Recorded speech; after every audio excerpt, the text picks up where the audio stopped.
상견례 자리에서 제 아버지 얼굴에 물이 쏟아졌습니다. 차가운 물줄기가 아버지의 주름을 타고 흘러내렸습니다. 그리고 그 위로 하얀 소금이 흩어졌습니다. 베트남에서 왔다고 상향혼이라도 하려는 거냐? 그 말이 방안을 갈랐습니다. 그 순간 저는 깨달았습니다. 이 사람들은 저를 며느리로 본 적이 없습니다. 그저 가난한 외국인 유학생으로만 보고 있었습니다. 하지만 그들은 몰랐습니다. 그날 흘린 물 한 컵과 소금 한 줌이 자신들의 회사를 무너뜨릴 씨앗이 될 줄은. 그리고 저는 그 자리에서 다짐했습니다. 이 일 24시간 안에 끝내지 않습니다. 대신 완전히 끝내겠습니다.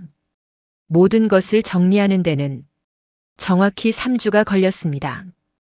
그 3주가 그들의 인생을 갈라놓게 됩니다.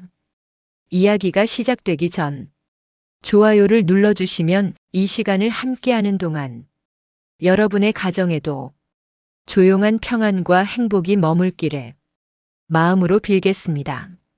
저는 응우엔 티나 24살입니다. 많은 분들이 저를 처음 보면 한국에서 유학 온 착한 베트남 학생이라고 생각합니다.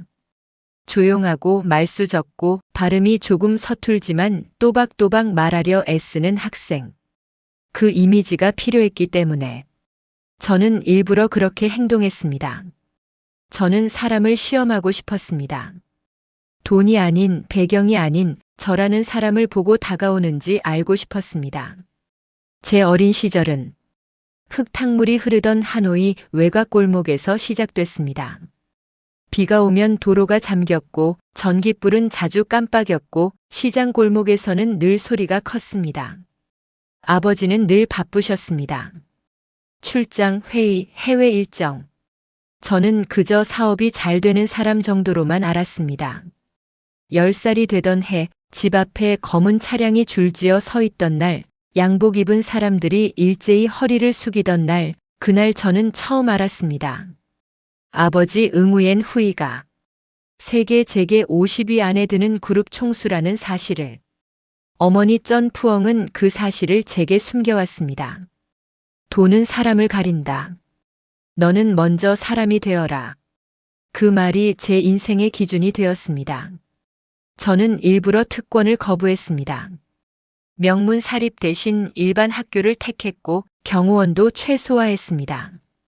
그리고 대학은 한국으로 오겠다고 고집했습니다. 아버지는 반대하셨습니다. 한국은 낯선 땅이다. 너는 나 없이 살아본 적이 없다. 저는 말했습니다. 그래서 가야 합니다. 그렇게 저는 한국에 왔습니다. 작은 원룸, 얇은 매트리스, 중고 책상 하나. 편의점 야간 아르바이트, 학비는 장학금으로 해결했습니다. 아버지는 한 번도 돈을 보내지 않으셨습니다. 제가 원하지 않았기 때문입니다. 그리고 3학년이 되던 해 진명유통 인턴으로 들어갔습니다. 그곳에서 김강현을 만났습니다. 10살 많은 남자, 부사장 직함, 말끔한 수트. 그는 부드럽게 웃으며 저를 챙겼습니다. 외국에서 와서 힘들죠? 힘든 일 있으면 말해요. 그 다정함에 저는 흔들렸습니다. 그는 늘 말했습니다. 나는 화려한 여자 싫어해. 성실한 사람이 좋아. 저는 믿었습니다. 그가 이혼남이라는 사실을 끝까지 숨기고 있었다는 것도 모른 채 청혼은 갑작스러웠습니다. 티나 씨, 우리 결혼합시다. 저는 망설였지만 사랑이라 믿었습니다. 그리고 그 믿음은 상견례 자리에서 산산이 부서졌습니다. 고급 한정식집의 프라이빗룸, 무거운 나무 테이블, 비싼 도자기 그릇, 숨이 막힐 듯한 정적. 한지혜는 처음부터 저희를 위아래로 훑어보았습니다. 아버지의 구두, 어머니의 한복 자락, 제 가방. 그 시선에는 노골적인 평가가 담겨 있었습니다. 예단 목록을 받아든 그녀의 입꼬리가 천천히 비틀렸습니다. 종이를 툭 내려놓으며 말했습니다. 이게 다예요. 어머니는 조심스럽게 고개를 숙였습니다. 성의껏 준비했습니다. 한지혜는 코웃음을 쳤습니다. 성의요? 우리 집이 동네 구멍가게인 줄 아세요? 방 안의 공기가 급격히 식었습니다. 그녀는 말을 이어갔습니다. 베트남에서 왔다고 우리 집에 상향혼이라도 하려는 겁니까? 그 말은 칼처럼 날카로웠습니다. 저는 숨이 멎는 줄 알았습니다. 어머니의 손이 떨렸습니다. 아버지는 아무 말 없이 앉아 계셨습니다. 한지혜는 테이블 위 선물 상자를 손끝으로 밀었습니다. 이런 촌스러운 건 시장에서 산 거 아니에요? 그녀의 말 한마디 한마디가 의도적으로 사람을 짓밟는 방식이었습니다. 그리고 그 순간 그녀는 물컵을 집어들었습니다. 근본 없는 집안이랑 사돈 맺을 생각은 없어요. 차가운 물이 아버지 얼굴로 쏟아졌습니다. 물방울이 턱선을 타고 떨어졌습니다. 아버지는 눈을 감지 않았습니다. 닦지도 않았습니다. 그저 조용히 똑바로 한지혜를 바라보았습니다. 그 눈빛에는 분노 대신 깊은 침묵이 있었습니다. 하지만 그 침묵이 더 무서웠습니다. 그리고 한지혜는 소금통을 집어들었습니다. 재수 없으니까 뿌려요. 하얀 소금이 아버지 어깨 위에 떨어졌습니다. 어머니는 놀라 일어났습니다. 사돈, 이건 아닙니다. 하지만 한지혜는 더 크게 소리쳤습니다. 어디서 감히 우리 집안을 넘봐. 김강현은 말리지 않았습니다. 그는 고개를 돌렸습니다. 그 순간 저는 깨달았습니다. 이 집안은 저를 며느리로 본 적이 없습니다. 그저 값싸게 데려올 수 있는 외국인 신부로 생각했을 뿐입니다. 저는 자리에서 일어났습니다. 손이 떨렸습니다. 하지만 눈물은 나지 않았습니다. 아버지와 눈이 마주쳤습니다. 그 눈빛은 말하고 있었습니다. 판단해라. 저는 방을 나왔습니다. 복도에서 휴대전화를 꺼냈습니다. 심장이 빠르게 뛰고 있었지만 목소리는 차분했습니다. 비서실장님, 말씀하십시오, 아가씨. 저는 말했습니다. 진명유통 채권 전부 동결하세요. 잠시 정적이 흐른 뒤 짧은 답이 돌아왔습니다. 확인했습니다. 그날 진명유통의 자금줄이 조용히 잠겼습니다. 상견례 자리에서 그들이 흘린 것은 물 한 컵이었습니다. 하지만 그 물은 그들 회사를 잠식할 파도가 됩니다. 그리고 저는 그 자리에서 알았습니다. 이건 단순한 결혼 파기가 아닙니다. 이건 사람을 무시한 대가를 계산하는 시간입니다. 3주. 정확히 3주 후 그들은 제가 누구인지 똑똑히 알게 됩니다. 상견례가 끝난 그날 밤 서울 하늘에는 비가 내리고 있었습니다. 차창을 타고 흘러내리는 빗방울이 자꾸만 아버지 어깨를 적시던 물과 겹쳐 보였습니다. 차 안은 조용했습니다. 아버지는 젖은 셔츠를 갈아입지도 않으셨습니다.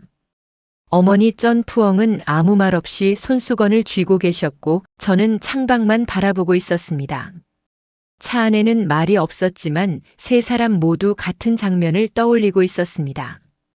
테이블 위에 놓였던 물컵, 한지혜의 비웃음, 아버지 얼굴을 적시던 차가운 물, 그리고 그 위로 흩어지던 하얀 소금. 그 장면은 눈을 감아도 계속 떠올랐습니다. 하지만 아버지는 끝까지 아무 말씀도 하지 않으셨습니다. 그 침묵은 분노보다 더 무거웠습니다. 마치 제게 말하는 것 같았습니다. 이제는 내가 판단해라. 호텔 스위트룸에 도착했을 때 비서실 직원들이 이미 대기하고 있었습니다.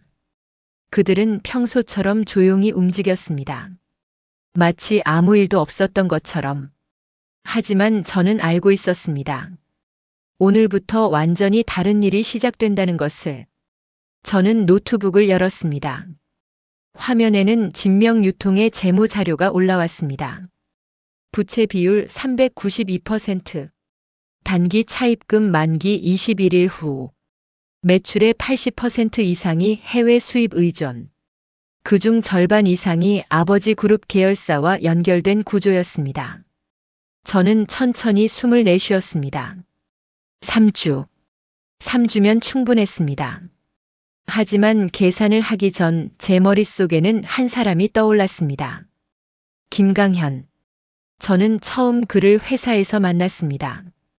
진명유통 인턴 첫날, 낯선 사무실에서 서류를 들고 서 있던 저에게 그가 먼저 말을 걸었습니다. 그는 제 손에 들린 서류를 보고 부드럽게 웃으며 말했습니다. 이건 재무팀이 아니라 구매팀으로 가야 합니다. 그날 이후로 그는 종종 저를 챙겼습니다. 회의 준비를 하던 날에는 프레젠테이션을 같이 정리해 주었고, 야근을 하던 날에는 컵라면을 하나 건네 주었습니다. 한국 생활은 생각보다 외로웠습니다. 편의점 아르바이트를 마치고 늦은 밤 원룸으로 돌아가면 불이 꺼진 방이 늘 낯설게 느껴졌습니다. 그때마다 회사에서 들었던 그의 말이 떠올랐습니다. 힘들면 말해요. 그 말이 이상하게 따뜻하게 들렸습니다. 그는 종종 저를 집까지 데려다 주었습니다. 늦은 밤 좁은 원룸 골목 앞에서 차를 세우고 여기 위험하니까 빨리 올라가요.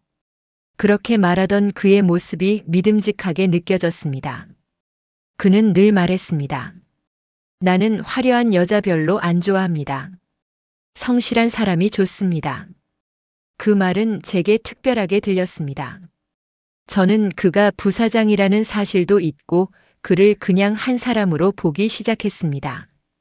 그래서 그의 청혼이 갑작스럽게 느껴지면서도 거절하기 어려웠습니다. 그때 저는 몰랐습니다. 그가 이미 결혼한 남자라는 사실을, 그가 저를 만나던 그 시간에도 집에는 아내가 있었다는 사실을, 그 사실을 알게 된 건 상견례 사건 이후였습니다. 진명유통의 자금 압박이 시작된 둘째 주였습니다. 어느 날 한 사람이 저를 찾아왔습니다. 백지윤. 김강현의 전처였습니다. 조용한 카페 창가에 앉아있던 그녀는 한동안 아무 말도 하지 않았습니다. 마치 말을 꺼내기까지 많은 고민을 한 사람처럼 보였습니다. 그리고 조심스럽게 입을 열었습니다. 저 티나 씨 맞죠? 저는 고개를 끄덕였습니다. 그녀는 잠시 망설이다가 차분히 말했습니다. 제가 온 이유는 하나입니다. 그녀는 저를 똑바로 바라보았습니다. 티나 씨 같은 어린 사람이 아무것도 모르고 결혼하는 걸 막고 싶었습니다. 그 말에는 비난이 없었습니다. 오히려 걱정이 담겨 있었습니다. 그녀는 가방에서 서류를 꺼냈습니다. 이혼 판결문, 위자료 미지급 내역, 그리고 몇 장의 사진. 김강현이 다른 여자와 함께 있는 사진이었습니다. 백지윤은 담담하게 말했습니다. 외도가 한 번이 아니었습니다. 그녀의 목소리는 울음이 아니라 지친 사람의 목소리였습니다. 처음에는 참았습니다. 두 번째도 참았습니다. 하지만 시댁은 늘 같은 말을 했습니다. 그녀는 잠시 눈을 감았습니다. 그리고 천천히 말했습니다. 남자가 밖으로 도는 건 다 여자 탓이다. 그 말은 한지혜가 했던 말이었습니다. 백지윤은 그때를 떠올리며 말했습니다. 제가 살림을 제대로 못해서 그렇다더군요. 남편을 못 챙겨서 그렇다더군요. 그녀는 웃었지만 그 웃음은 슬펐습니다. 외도도 제 탓이었고 가정이 무너진 것도 제 탓이었습니다. 그녀는 결국 이혼을 선택했습니다. 하지만 위자료조차 제대로 받지 못했습니다. 김강현은 시간을 끌었고 한지혜는 노골적으로 무시했습니다. 돈 보고 결혼한 거 아니냐? 그 말이 마지막이었다고 했습니다. 저는 한동안 아무 말도 하지 못했습니다. 제가 믿었던 남자의 모습이 조각처럼 부서지고 있었습니다. 하지만 그보다 먼저 떠오른 감정은 분노가 아니라 감사였습니다. 저는 조용히 말했습니다. 말해주셔서 감사합니다. 백지윤은 잠시 놀란 표정이었습니다. 저는 이어서 말했습니다. 저에게 이 이야기를 하는 일이 쉽지 않았을 거라고 생각합니다. 그래도 와주셔서 정말 고맙습니다. 그녀의 눈이 잠시 흔들렸습니다. 그리고 아주 작게 고개를 끄덕였습니다. 잠시 침묵이 흘렀습니다. 카페 창밖에는 비가 내리고 있었습니다. 그리고 저는 천천히 말을 꺼냈습니다. 지훈 씨. 그녀가 고개를 들었습니다. 저는 차분하게 말했습니다. 저 부탁 하나 해도 될까요? 무슨 부탁이요? 저는 잠시 숨을 고른 뒤 조용히 말했습니다. 같이 하죠. 뭘요? 저는 그녀의 눈을 보며 말했습니다. 김강현이랑 그 집안 풍비박산 내는 거요. 그녀의 눈동자가 순간 흔들렸습니다. 저는 말을 이어갔습니다. 지훈 씨는 위자료 받아야 합니다. 그리고 저는 제 방식대로 정리해야 합니다. 카페 안의 공기가 잠시 멈춘 것 같았습니다. 백지윤은 한동안 아무 말도 하지 않았습니다. 그리고 천천히 입꼬리를 올렸습니다. 생각보다 무서운 사람이네요. 저는 조용히 웃었습니다. 저도 이제 알았습니다. 그날 이후 모든 퍼즐이 맞춰지기 시작했습니다. 한쪽에서는 금융 압박이 들어갔고 다른 한쪽에서는 법적 압박이 시작되었습니다. 김강현은 상황을 모른 채 집 담보 사채를 알아보기 시작했습니다. 그는 그것이 마지막 희망이라 생각했습니다. 하지만 그 서류는 백지윤의 위자료 청구 소송과 연결되었습니다. 법적으로 완벽한 구조였습니다. 그는 빚을 낸 줄 알았지만 실제로는 과거 책임을 떠안게 된 셈이었습니다. 그 사이 진명유통 내부에서는 익명 폭로가 이어졌습니다. 밀린 상여금, 법인카드 사적 사용, 한지혜의 거래처 갑질, 회사 안에서 불만이 터져나오기 시작했습니다. 그리고 셋째 주가 시작되었습니다. 진명유통은 1차 부도 직전 상태에 들어갔습니다. 그때 한 줄의 기사가 떴습니다. 제우스 코퍼레이션 진명유통 인수 검토. 회사 안은 술렁였습니다. 한지혜는 그 기사를 보고 눈물을 흘렸습니다. 우릴 버리진 않았어. 김강현은 안도의 숨을 내쉬었습니다. 그들은 살았다고 생각했습니다. 하지만 그들은 아직 모릅니다. 제우스 코퍼레이션의 대표가 바로 저라는 것을, 그리고 그 인수 계약서에 제 이름이 가장 위에 적혀 있다는 것을. 이제 마지막 무대가 준비되고 있었습니다. 최종 이사회. 그 문이 열리는 순간 그들은 처음으로 알게 됩니다. 상견례 자리에서 흘린 물 한 컵이 어떤 파도를 만들었는지. 백지윤과 헤어진 뒤 저는 호텔로 돌아오는 내내 창밖만 바라보고 있었습니다. 서울의 밤거리는 여전히 바빴습니다. 신호등 앞에는 차들이 길게 늘어서 있었고 횡단보도를 건너는 사람들은 저마다의 하루를 마무리하고 있었습니다. 하지만 제 머릿속은 완전히 다른 세상이었습니다. 퍼즐이 맞춰지고 있었습니다. 상견례 자리, 아버지 얼굴을 적시던 물, 한지혜의 비웃음, 그리고 그 위로 흩어지던 소금.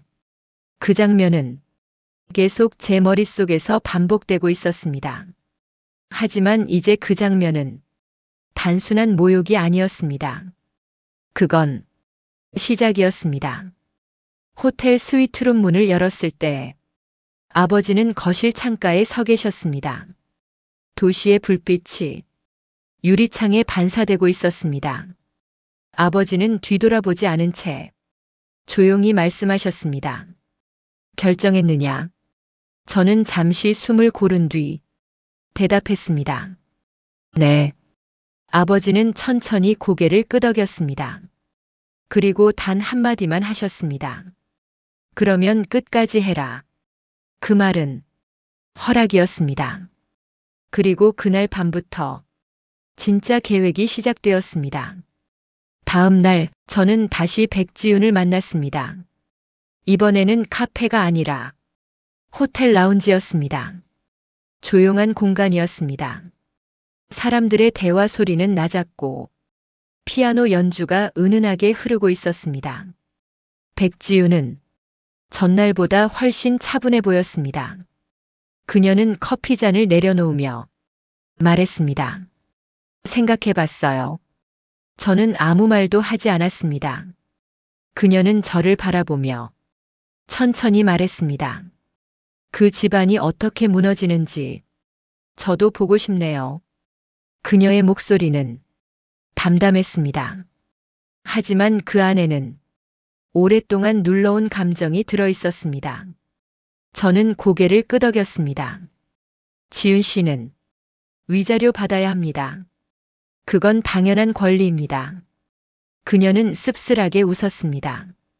권리라는 걸 그 집에서는 인정하지 않더군요. 그녀는 잠시 말을 멈췄습니다. 그리고 조용히 말했습니다. 이혼할 때도 한지의 여사가 이렇게 말했어요. 그녀의 목소리가 조금 낮아졌습니다. 남자가 밖으로 도는 건 다 여자 탓이다. 그 말은 저도 이미 알고 있는 말이었습니다. 백지윤은 잠시 눈을 감았다가 떴습니다. 그래서 저는 참았어요. 처음에도, 두 번째에도, 세 번째에도 그녀는 천천히 숨을 내쉬었습니다. 하지만 그 집에서는 제가 참는 걸 당연하게 생각하더군요. 저는 조용히 말했습니다. 그래서 이제 참지 않는 겁니다. 그녀는 잠시 저를 바라보았습니다.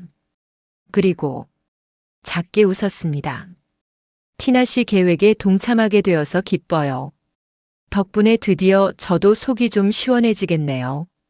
저는 대답하지 않았습니다. 대신 노트북을 열었습니다. 화면에는 진명유통 재무 구조가 떠 있었습니다. 백지윤은 잠시 화면을 바라보다가 말했습니다. 이미 시작하셨네요. 저는 고개를 끄덕였습니다. 자금 압박은 들어갔습니다. 3주 안에 유동성 위기가 올 겁니다. 그녀는 천천히 말했습니다. 그럼 강현 씨는 집 담보 대출 알아볼 겁니다. 저는 고개를 들었습니다. 확신하십니까? 그녀는 웃었습니다. 그 사람 항상 그렇게 했거든요.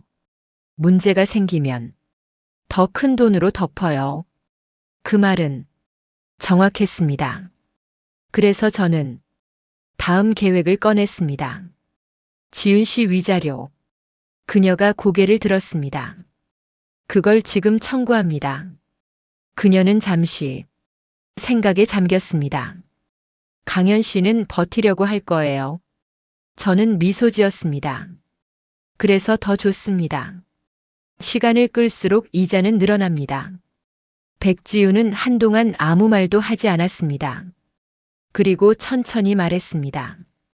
티나 씨, 생각보다 잔인하네요. 저는 조용히 말했습니다. 아버지 얼굴에 물 뿌린 사람들입니다. 라운지 창밖에는 햇빛이 비치고 있었습니다. 하지만 우리의 계획은 어둠 속에서 조용히 자라고 있었습니다. 그날 이후 우리는 몇 번 더 만났습니다. 계획은 점점 구체적으로 변했습니다. 백지윤은 우리 회사 변호사를 통해 위자료 청구 소송을 준비했습니다. 금액은 평범한 수준이 아니었습니다. 외도 증거, 혼인 파탄 책임, 정신적 피해, 모든 것을 포함한 대규모 청구였습니다. 그리고 저는 다른 쪽에서 움직였습니다. 진명유통거래은행, 주요 공급 계약, 해외 발주, 모든 자금 흐름이 조금씩 조여들기 시작했습니다. 그 사이 김강현은 전혀 눈치채지 못했습니다. 오히려 그는 결혼 준비에 들떠 있었습니다. 한지혜 역시 마찬가지였습니다. 그녀는 상견례 자리에서 했던 말을 이미 잊은 것처럼 행동했습니다. 그래도 외국 애라 고분고분하네. 그녀는 그렇게 말하며 결혼 날짜를 잡았습니다. 하지만 그 집안은 이미 늪에 들어와 있었습니다.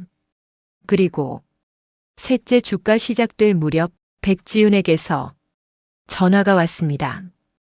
그녀의 목소리는 차분했지만 어딘가 웃음이 섞여 있었습니다. 티나 씨, 예상대로입니다. 저는 물었습니다. 뭐가요? 그녀는 말했습니다. 김강현, 집 담보 사채 알아보고 있습니다. 저는 창밖을 바라보았습니다. 서울의 밤이 다시 내려오고 있었습니다. 그리고 저는 조용히 말했습니다. 좋습니다. 이제 마지막 단계입니다. 그 순간부터 김강현과 한지혜의 선택은 그들의 인생을 완전히 바꾸게 됩니다. 셋째 주가 시작될 무렵 진명 유통의 분위기는 완전히 달라져 있었습니다. 회사 로비에 들어서면 사람들의 표정부터 달라졌습니다.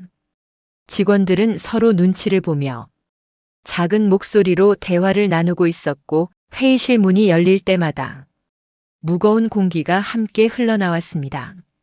처음에는 아무도 정확한 상황을 알지 못했습니다. 하지만 돈의 흐름은 숨길 수 없는 법이었습니다. 해외 발주가 멈추기 시작했고 거래처 결제는 하나둘 늦어졌습니다. 은행에서는 대출 연장을 미루기 시작했습니다. 검토 중입니다. 조금 더 시간이 필요합니다. 그 말은 사실상 거절과 다름없었습니다.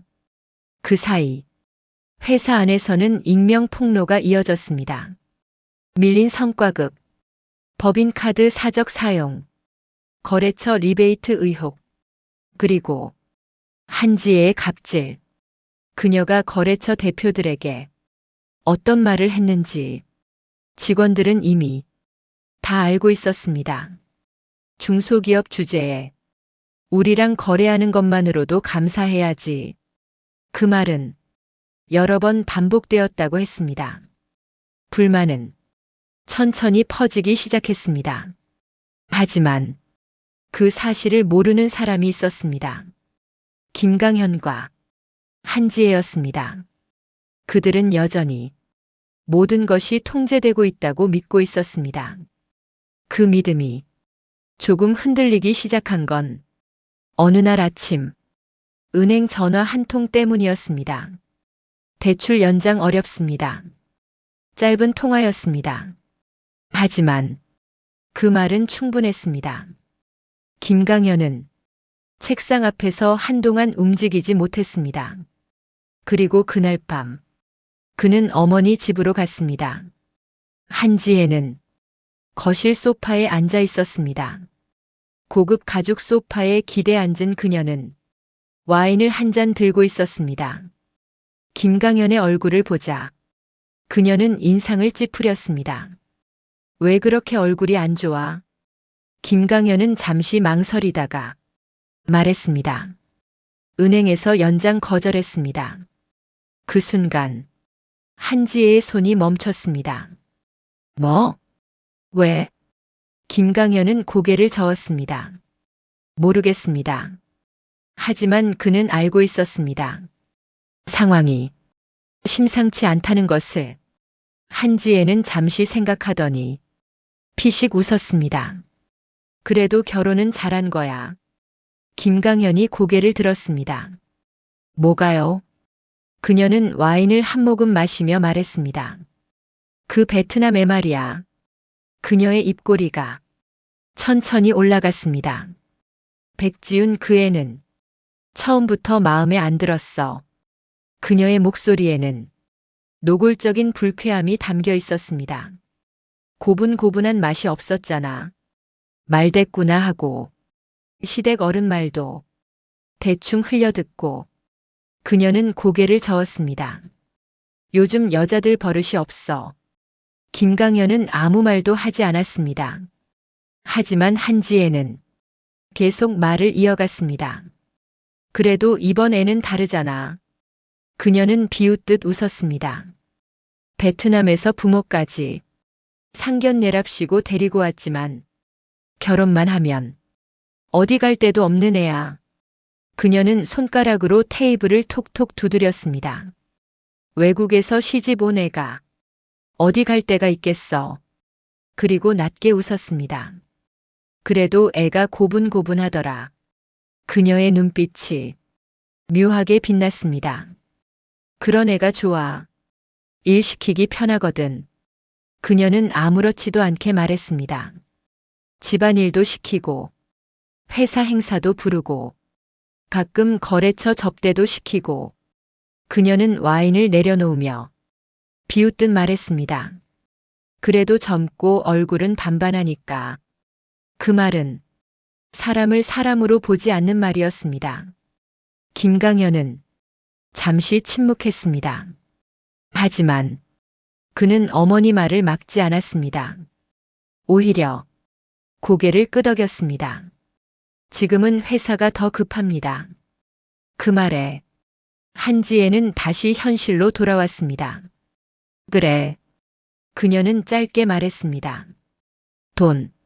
지금 필요한 것은 단 하나였습니다. 현금. 다음 날부터 김강현은 바쁘게 움직이기 시작했습니다. 하지만 상황은 생각보다 쉽지 않았습니다. 대형 금융사는 이미 거절했습니다. 중견 투자사 역시 비슷했습니다. 리스크가 큽니다. 지금은 어렵습니다. 그 말은 결국 같은 의미였습니다. 돈을 빌려줄 수 없다는 것. 시간은 점점 줄어들고 있었습니다. 그리고 그때 한 사람이 김강현에게 접근했습니다. 사채업자였습니다.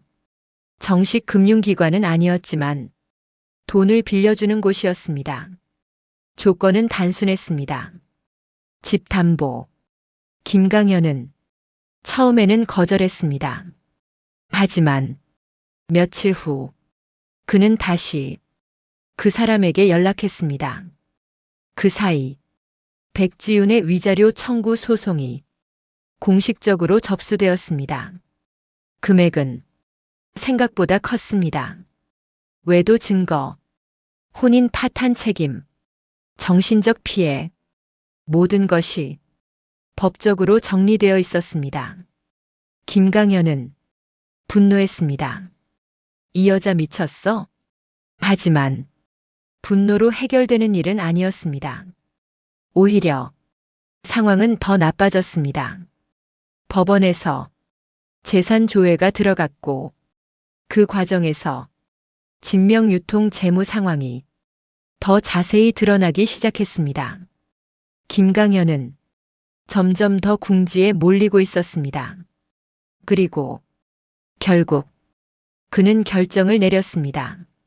집 담보 사채. 한지혜는 처음에는 반대했습니다. 집까지 걸 필요는 없어. 하지만 김강현은 고개를 저었습니다. 지금은 이것밖에 없습니다. 그녀는 한동안 아무 말도 하지 않았습니다. 그리고 결국 고개를 끄덕였습니다. 이번만 넘기면 된다. 그녀의 말이었습니다.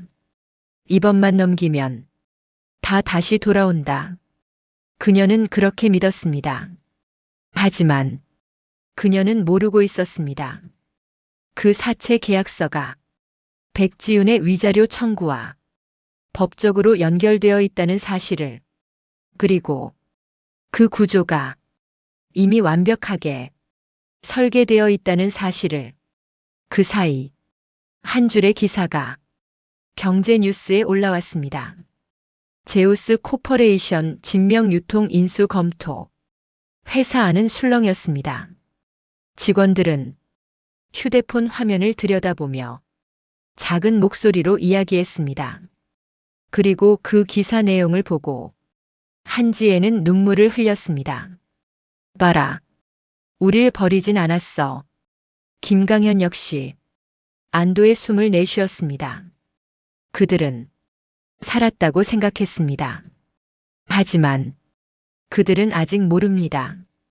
제우스 코퍼레이션의 대표가 바로 저라는 것을, 그리고 그 인수계약서에 제 이름이 가장 위에 적혀 있다는 것을. 이제 마지막 무대가 준비되고 있었습니다. 최종 이사회. 그 문이 열리는 순간 김강현과 한지혜는 처음으로 알게 됩니다.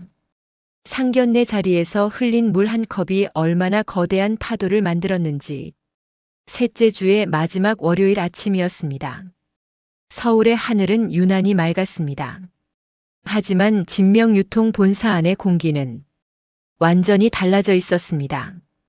엘리베이터 앞에서 직원들은 휴대폰 화면을 들여다보며 속삭이고 있었습니다. 사무실 복도에서는 발걸음이 조심스러워졌습니다. 누군가는 컴퓨터 화면을 보며 한숨을 쉬었고, 누군가는 전화기를 붙잡고 목소리를 낮췄습니다. 결제 아직 안 들어왔어요? 거래처에서 납품 중단 얘기 나왔답니다. 작은 말들이 회사 안에서 점점 커지고 있었습니다. 진명유통의 자금은 이제 거의 바닥에 가까워지고 있었습니다. 하지만 그 사실을 가장 늦게 알게 되는 사람은 늘 위에 있는 사람들입니다. 김강현은 자신의 사무실에 앉아 있었습니다. 책상 위에는 서류들이 쌓여 있었습니다. 대출 관련 문서, 거래처 보고서, 그리고 사채 계약서. 그는 잠시 눈을 감았습니다. 지난 며칠 동안 거의 잠을 자지 못했습니다. 그때 문이 열렸습니다. 한지혜였습니다. 그녀는 평소처럼 단정한 차림이었지만 얼굴에는 분명한 초조함이 보였습니다. 어떻게 됐어? 김강현은 잠시 말을 멈췄습니다. 그리고 낮게 말했습니다. 사채 계약 진행했습니다. 한지혜의 눈이 잠시 흔들렸습니다. 하지만 곧 표정을 정리했습니다. 잘했어. 그녀는 단호하게 말했습니다. 지금은 버티는 게 중요해. 이번만 넘기면 다시 돌아올 거야. 그녀는 그렇게 믿고 있었습니다. 아니, 믿으려고 하고 있었습니다. 하지만 그 순간 비서가 문을 두드렸습니다.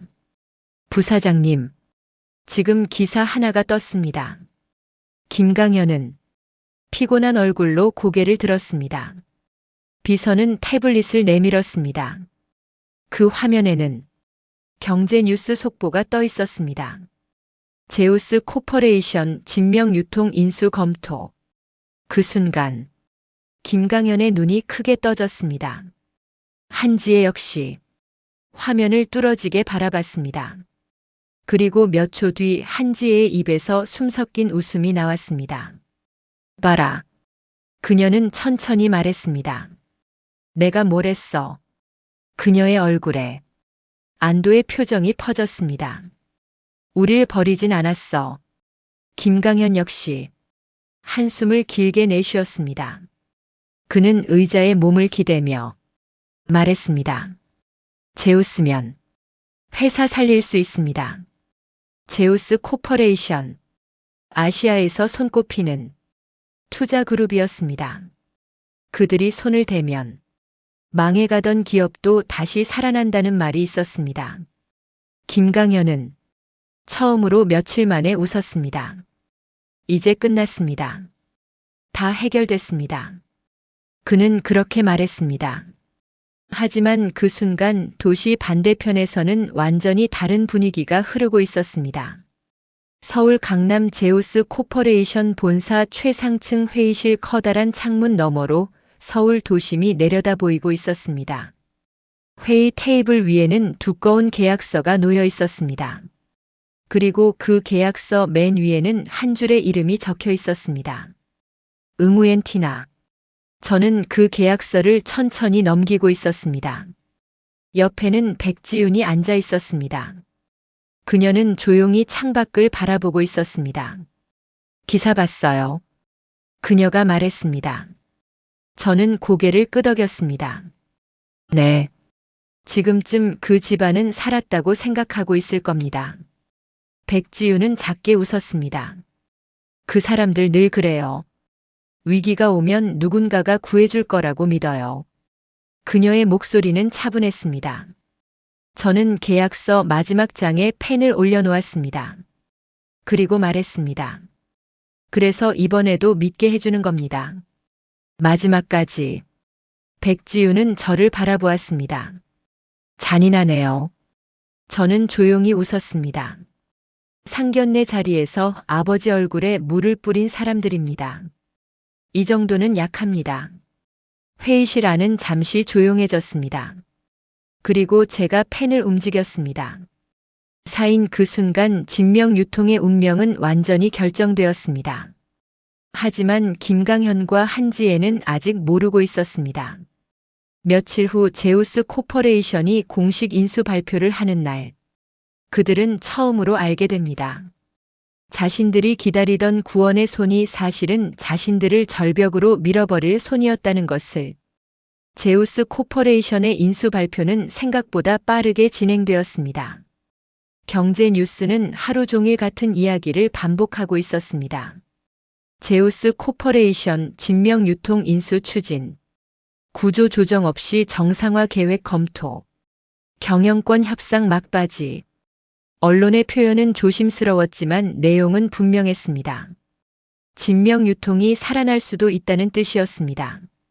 그 기사를 본 사람들 중 가장 크게 안도한 사람은 역시 김강현과 한지혜였습니다. 며칠 동안 사무실 불을 끄지 못하고 버티던 김강현은 처음으로 의자에 깊게 몸을 기대었습니다. 끝났다. 그는 중얼거리듯 말했습니다. 이제 끝났다. 그의 눈에는 분명한 안도감이 떠올랐습니다. 한지혜 역시 마찬가지였습니다. 그녀는 소파에 앉아 휴대폰을 내려다보며 여러 번 같은 기사를 읽고 있었습니다. 그리고 천천히 웃었습니다. 봐라. 그녀는 혼잣말처럼 말했습니다. 세상은 그렇게 쉽게 무너지지 않아. 그녀는 다시 김강현을 바라봤습니다. 강현아. 이것만 넘기면 다 다시 돌아온다. 그녀는 확신에 차 있었습니다. 회사도 살리고 이미지도 다시 만들고, 그리고 잠시 멈췄습니다. 그 베트남 애도 결혼하면 조용해질 거야. 그녀는 비웃듯 말했습니다. 외국에서 시집 온 애가 어디 갈 데가 있겠어. 김강현은 그 말에 아무 대답도 하지 않았습니다. 하지만 그 역시 같은 생각을 하고 있었습니다. 회사 자금도 해결하고 고분고분한 애랑 결혼해서 애만 가지면 끝이다. 그는 그렇게 믿었습니다. 그리고 며칠 후 제우스 코퍼레이션에서 공식 연락이 왔습니다. 최종 협상 진행. 경영진 참석 요청. 회의 장소는 제우스 코퍼레이션 한국 본사였습니다. 서울 강남 도심 한가운데에 있는 유리로 된 고층 건물이었습니다. 회의 당일 아침, 김강현은 유난히 오래 거울 앞에 서 있었습니다. 넥타이를 몇 번이나 고쳐 매고 수트를 다시 정리했습니다. 그는 긴장하고 있었습니다. 하지만 그 긴장은 희망에서 나온 것이었습니다. 한지혜 역시 같이 움직였습니다. 그녀는 평소보다 훨씬 화려한 옷을 입고 있었습니다. 투자사 사람들 만나는 자리잖아. 그녀는 말했습니다. 첫인상이 중요해. 차 안에서 그녀는 계속 말을 이어갔습니다. 이번에만 잘 넘기면 된다. 괜히 약한 모습 보이지 마. 우리가 갑이야. 그녀의 말투에는 여전히 특유의 오만함이 남아 있었습니다. 하지만 그 오만함이 얼마 남지 않았다는 사실을 그녀는 모르고 있었습니다. 제우스 코퍼레이션 한국 본사 로비는 조용하고 넓었습니다. 대리석 바닥 위로 직원들이 바쁘게 움직이고 있었습니다. 접수 데스크 직원이 정중하게 인사했습니다. 김강현 부사장님 맞으십니까? 회의실로 안내해 드리겠습니다. 엘리베이터 문이 열렸습니다. 천천히 올라가는 동안 김강현은 창밖을 바라봤습니다. 서울 도심이 점점 작아지고 있었습니다. 그의 머릿속에는 이미 미래가 그려지고 있었습니다. 회사가 살아나고 이미지를 회복하고, 그리고 어리고 고분고분한 티나와의 결혼. 그는 그 모든 것이 곧 다시 시작될 거라고 믿었습니다. 엘리베이터가 멈췄습니다. 회의실 층이었습니다. 두 사람은 안내 직원의 뒤를 따라 걸었습니다. 길게 이어진 복도 끝에 커다란 회의실 문이 있었습니다. 직원이 문 앞에서 멈췄습니다. 여기입니다. 그리고 문을 열었습니다. 회의실 안에는 이미 몇 명의 사람들이 앉아 있었습니다. 정장을 입은 투자사 직원들이었습니다. 김강현은 안도의 숨을 내쉬었습니다.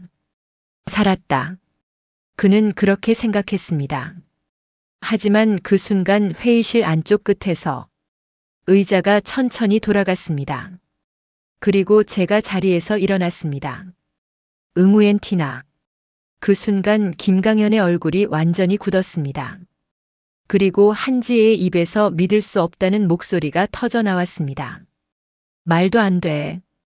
그녀의 눈은 저를 향해 있었습니다. 마치 처음 보는 사람을 보는 것처럼. 저는 천천히 회의 테이블 앞으로 걸어갔습니다. 그리고 조용히 말했습니다. 오랜만입니다. 회의실 안의 공기가 완전히 얼어붙었습니다. 몇 초 동안 아무도 말을 하지 못했습니다.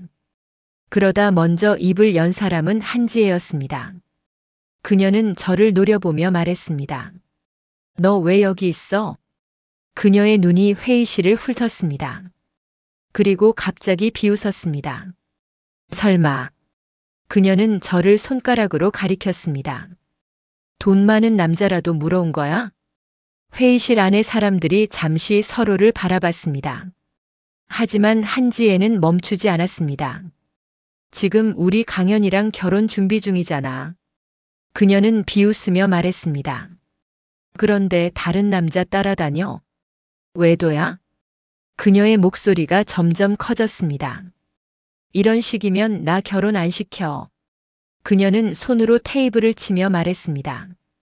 우리 집 며느리 될 사람이 이런 짓 하고 다니면 안 되지. 그 순간 김강현이 급하게 말했습니다. 어머니, 그만하세요. 그는 주위를 살폈습니다. 투자사 직원들이 모두 이 장면을 보고 있었습니다. 그는 낮은 목소리로 말했습니다. 지금 이런 자리 아닙니다. 하지만 그 역시 혼란스러워 보였습니다. 그는 저를 바라봤습니다. 그 눈빛에는 당황과 짜증이 섞여 있었습니다. 티나. 그의 목소리는 차가웠습니다. 이게 무슨 상황이야? 저는 아무 말도 하지 않았습니다. 그는 한 걸음 앞으로 나왔습니다. 그리고 실망한 표정으로 말했습니다. 솔직히 말할게. 그는 잠시 멈췄습니다. 나 실망했어. 회의실 안의 공기가 조금 더 무거워졌습니다.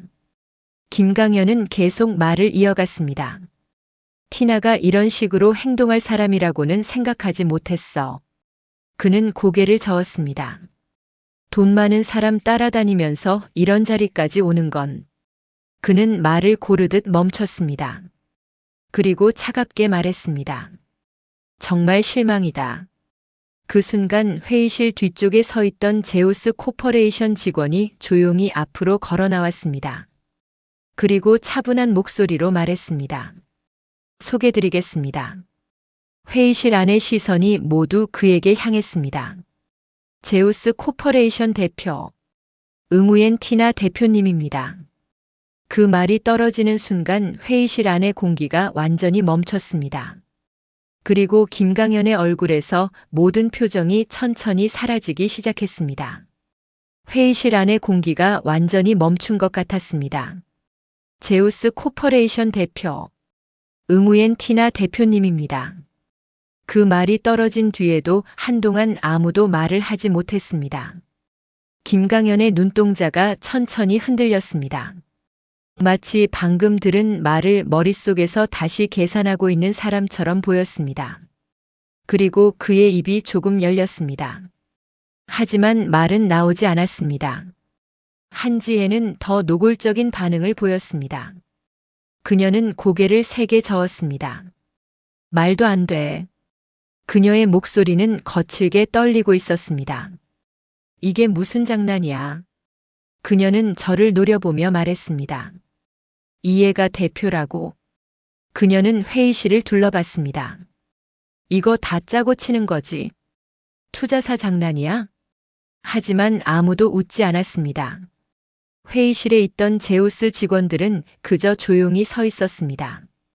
그 침묵이 한지혜를 더 불안하게 만들었습니다. 그녀는 한 걸음 앞으로 나왔습니다. 그리고 저를 노려보며 말했습니다. 너, 대체 뭐야? 그녀의 눈빛에는 처음 보는 감정이 떠올라 있었습니다. 의심, 그리고 두려움. 저는 차분하게 테이블 위에 계약서를 넘겼습니다. 종이 넘기는 소리가 회의실 안에서 또렷하게 울렸습니다. 그리고 말했습니다. 김강현 부사장님. 그는 고개를 들었습니다. 하지만 눈동자는 여전히 흔들리고 있었습니다. 진명유통 부채 비율 392%. 저는 천천히 말을 이어갔습니다. 단기 차입금 만기 21일. 주요 거래처 계약 최근 2주 동안 사건 중단.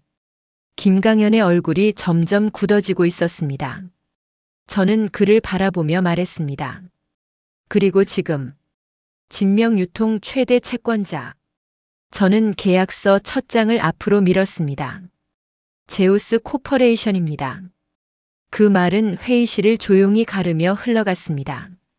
김강현의 시선이 천천히 계약서로 떨어졌습니다. 그리고 그의 얼굴이 완전히 창백해졌습니다. 그 계약서 맨 위에는 제 이름이 적혀 있었습니다. 응우엔 티나 대표. 그는 그 이름을 오래 바라보고 있었습니다. 마치 눈앞의 현실을 부정하려는 사람처럼. 한지혜는 참지 못하고 소리쳤습니다. 이거 사기야. 그녀의 목소리가 회의실을 울렸습니다. 우릴 속인 거잖아. 그녀는 테이블을 치며 말했습니다. 이 베트남 애가 우리 회사 인수한다고. 그녀는 비웃듯 웃었습니다. 하지만 그 웃음은 이미 힘이 없었습니다. 말도 안 돼. 그럴 리가 없어. 그녀는 고개를 계속 저었습니다. 하지만 그 순간 회의실 문이 다시 열렸습니다. 그리고 한 사람이 안으로 들어왔습니다. 백지윤이었습니다. 그녀는 차분한 얼굴로 걸어 들어왔습니다. 그리고 회의 테이블 맞은편에 섰습니다. 그 순간 김강현의 얼굴이 완전히 굳었습니다. 지윤? 그의 목소리는 거의 속삭임이었습니다. 한지혜 역시 눈을 크게 떴습니다. 너는 또 왜 와? 그녀의 목소리는 여전히 거칠었습니다. 하지만 이전처럼 당당하지는 않았습니다. 백지윤은 천천히 저를 바라봤습니다. 그리고 조용히 웃었습니다. 대표님. 그 말은 회의실 안에서 분명하게 울렸습니다. 김강현의 얼굴이 순간 더 창백해졌습니다. 그는 천천히 고개를 저었습니다. 설마. 그의 눈이 저와 백지윤 사이를 오갔습니다. 그리고 마침내 그는 깨닫기 시작했습니다. 지난 몇 주 동안 자신에게 일어났던 모든 일이 단순한 불운이 아니었다는 것을. 은행 거절, 거래처 계약 중단, 위자료 소송, 그리고 사채 계약. 그 모든 것이 하나의 흐름이었다는 것을. 그는 천천히 입을 열었습니다. 처음부터. 그의 목소리는 심하게 떨리고 있었습니다. 처음부터 다 짠 거였습니까? 저는 그를 바라보았습니다. 그리고 차분하게 말했습니다. 상견례 자리에서. 저는 잠시 말을 멈췄습니다. 아버지 얼굴을 적시던 물. 그리고 그 위로 뿌려지던 소금. 그 장면이 다시 떠올랐습니다. 저는 천천히 말을 이어갔습니다. 그날부터였습니다. 회의실 안의 공기가 다시 무겁게 가라앉았습니다. 그리고 김강현은 마침내 자신이 함정 안에 있었다는 사실을 완전히 깨닫기 시작했습니다. 하지만 그들이 아직 모르는 것이 하나 더 있었습니다. 이 모든 이야기의 마지막 장면이 아직 시작되지 않았다는 사실을. 회의실 안에는 묘한 침묵이 흘렀습니다. 그리고 그 순간 한지혜의 얼굴에서 마지막 남아있던 오만함이 완전히 사라졌습니다. 그 침묵은 조용했지만 누군가의 인생이 천천히 무너지고 있다는 것을 분명하게 느끼게 하는 침묵이었습니다. 김강현은 의자에 앉은 채 움직이지 못했습니다. 그의 시선은 테이블 위 계약서에 고정되어 있었습니다. 응우엔 티나 대표. 그 이름을 계속 바라보고 있었습니다. 마치 그 글자가 사라지기를 바라는 사람처럼. 하지만 글자는 사라지지 않았습니다. 현실도 사라지지 않았습니다. 한지혜는 여전히 상황을 받아들이지 못하고 있었습니다. 그녀는 백지윤을 노려보았습니다. 너. 그녀의 목소리는 거칠게 떨리고 있었습니다. 이거 내가 한 거야? 백지윤은 조용히 그녀를 바라봤습니다. 그리고 차분하게 말했습니다. 아니요. 그녀는 잠시 멈췄습니다. 그리고 천천히 덧붙였습니다. 같이 한 겁니다. 그 말은 회의실 안에서 묵직하게 떨어졌습니다. 한지혜의 얼굴이 순간 일그러졌습니다. 미친년. 그녀는 이를 갈며 말했습니다. 처음부터 복수하려고 접근한 거냐? 백지윤은 아무 대답도 하지 않았습니다. 그 대신 천천히 김강현을 바라봤습니다. 그리고 말했습니다. 강현 씨. 그녀의 목소리는 놀라울 만큼 차분했습니다. 기억나요? 김강현은 아무 말도 하지 않았습니다. 백지윤은 천천히 말을 이어갔습니다. 이혼할 때 제가 울면서 말했죠. 그녀는 잠시 숨을 고르고 말했습니다. 외도 그만하라고. 회의실 안이 조용해졌습니다. 백지윤은 눈을 내리깔았습니다. 그때 어머니가 뭐라고 하셨는지 기억하세요? 한지혜의 얼굴이 순간 굳었습니다. 하지만 백지윤은 멈추지 않았습니다. 남자가 밖으로 도는 건 다 여자 탓이다. 그 말이 천천히 공기 속으로 흘러갔습니다. 그리고 그녀는 고개를 들었습니다. 그 말 저 아직도 기억합니다. 한지혜는 분노로 얼굴이 붉어졌습니다. 그래서 뭐? 그녀는 소리쳤습니다. 그래서 우리 집 망하게 만든 거야? 백지윤은 조용히 고개를 저었습니다. 아니요. 그리고 저를 바라봤습니다. 그건 제가 아니라. 그녀는 조금 웃었습니다. 대표님입니다. 그 순간 한지혜의 시선이 저에게 향했습니다. 그녀의 눈에는 이제 완전히 다른 감정이 들어 있었습니다. 분노. 그리고 두려움. 너. 그녀는 천천히 말했습니다. 대체 누구야? 저는 잠시 아무 말도 하지 않았습니다. 그리고 차분하게 말했습니다. 응우엔 티나. 24살. 회의실 안이 다시 조용해졌습니다. 하지만 저는 말을 멈추지 않았습니다. 그리고 저는 잠시 김강현을 바라봤습니다. 응우엔 후이의 딸입니다. 그 순간 김강현의 눈이 완전히 커졌습니다. 한지혜 역시 숨을 멈춘 것처럼 서 있었습니다. 응우엔 후이. 그 이름은 아시아 재계에서 모르는 사람이 거의 없는 이름이었습니다. 세계 재계 순위 상위권에 들어가는 그룹 총수. 그 이름이 제 아버지였습니다. 회의실 안에서 누군가 숨을 들이켰습니다. 김강현은 천천히 고개를 저었습니다. 말도 안 돼. 그의 목소리는 완전히 무너져 있었습니다. 그럼. 그는 말을 잇지 못했습니다. 하지만 그의 머릿속에는 이미 모든 것이 연결되고 있었습니다. 왜 은행이 갑자기 대출을 끊었는지, 왜 거래처가 한꺼번에 계약을 멈췄는지, 왜 투자사가 갑자기 등장했는지, 그 모든 이유가 지금 눈앞에 서 있었습니다. 그리고 한지혜는 마침내 벽을 짚었습니다. 그녀의 다리가 미세하게 흔들리고 있었습니다. 그럼 그녀의 목소리가 처음으로 작아졌습니다. 상견례 때 그녀는 말을 끝내지 못했습니다. 하지만 그 장면이 모두의 머릿속에 떠올랐습니다. 물컵, 차가운 물, 그리고 소금. 저는 조용히 말했습니다. 네. 그날 제 아버지 얼굴에 물을 뿌리셨습니다. 회의실 안의 공기가 다시 얼어붙었습니다. 회의실에서 모든 것이 드러난 뒤 진명유통 내부는 조용했지만 바깥 세상은 조용하지 않았습니다. 사람이 궁지에 몰리면 마지막으로 꺼내는 카드가 있습니다. 사과도 책임도 아닙니다. 여론입니다. 그리고 김강현과 한지혜는 정확하게 그 카드를 꺼냈습니다.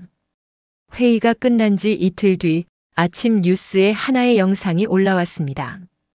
외국 자본의 적대적 인수 논란 진명 유통 경영진 눈물 호소. 뉴스 화면에는 회의실 영상 일부가 흐르고 있었습니다. 하지만 편집된 영상이었습니다. 전체 상황이 아니라 딱 한 장면만 잘라낸 영상이었습니다. 대리석 바닥. 그리고 무릎을 꿇고 있는 한지혜의 모습. 그녀는 고개를 숙인 채 제 앞에 무릎을 꿇고 있었습니다. 하지만 영상에는 그 앞뒤 상황이 전혀 나오지 않았습니다. 대신 자막이 붙어 있었습니다. 외국 자본 앞에서 회사 존속을 호소하는 진명유통 경영진. 그리고 앵커의 목소리가 흘러나왔습니다. 회사를 살리기 위해 경영진이 투자자에게 무릎까지 꿇는 상황이 벌어졌습니다. 진명유통 측은 직원들의 생계를 지키기 위한 선택이었다고 설명했습니다. 다음 장면에는 김강현의 인터뷰가 나왔습니다.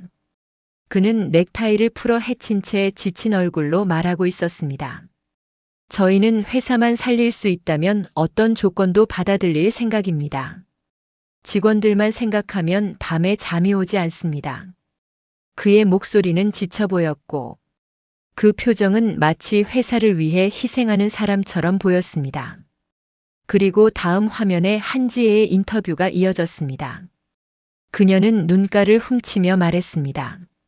저희는 그저 직원들과 회사를 지키고 싶을 뿐입니다.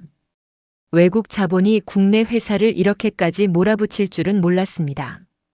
그 장면 뒤에는 또다시 무릎을 꿇고 있는 그녀의 모습이 슬로우 화면으로 반복되었습니다. 뉴스는 그 장면을 마치 회사를 살리기 위해 무릎까지 꿇는 경영진 이라는 이야기처럼 포장하고 있었습니다. 그리고 그 영상은 빠르게 퍼지기 시작했습니다. 포털 사이트, 커뮤니티, SNS. 몇 시간도 지나지 않아 수만 개의 댓글이 달렸습니다. 하지만 그 반응은 김강현과 한지혜가 기대했던 것과는 전혀 달랐습니다. 댓글에는 분노가 쏟아지고 있었습니다. 외국인이라고 무시하더니 이제 피해자 코스프레네. 영상 보니까 연기 티난다. 회사 망하게 한 건 본인들 아니냐? 저게 진짜 회사 걱정하는 얼굴인가? 특히 한국인들의 반응은 더 강했습니다. 상견례 영상 봤다. 저 집안이 사람 얼굴에 물 뿌렸던 그 집 맞지? 이제 와서 무릎 쇼하네. 이미 인터넷에는 또 다른 영상이 돌기 시작했기 때문입니다. 상견례 영상이었습니다. 아버지 얼굴 위로 차가운 물이 쏟아지는 장면. 그리고 소금. 재수 없으니까 뿌려요. 그 장면이 편집 없이 그대로 퍼지고 있었습니다. 사람들은 두 영상을 나란히 놓고 보기 시작했습니다. 하나는 아버지 얼굴에 물을 뿌리는 장면. 그리고 다른 하나는 무릎을 꿇고 회사를 살려달라고 말하는 장면. 여론은 순식간에 뒤집혔습니다. 사람을 저렇게 무시해놓고 이제 피해자 코스프레냐? 한국 사람 창피하게 만든다. 외국인이라고 저렇게 모욕해놓고 이제 와서 무릎 쇼. 분노는 점점 커지고 있었습니다. 그날 저녁 저는 제우스 코퍼레이션 사무실 창가에 서 있었습니다. 서울의 야경이 유리창 너머로 펼쳐지고 있었습니다.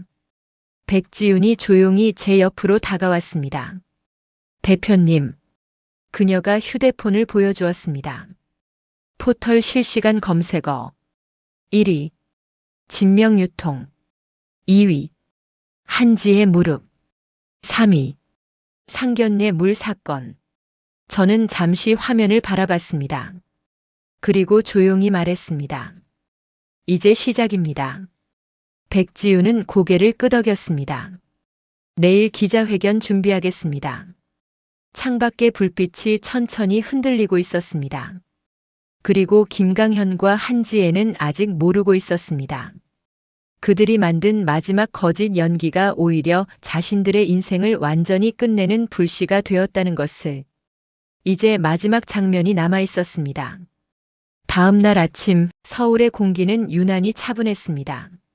하지만 언론은 조용하지 않았습니다. 진명유통 사건은 이미 전국 뉴스가 되어 있었습니다. 상견례 물 사건, 무릎쇼 논란, 외국 자본 인수 갈등, 수많은 제목이 인터넷 화면을 채우고 있었습니다. 그리고 그날 제우스 코퍼레이션 본사 1층에는 기자들이 길게 줄을 서 있었습니다. 카메라, 마이크, 수십 개의 방송사 로고, 모두 기자회견을 기다리고 있었습니다.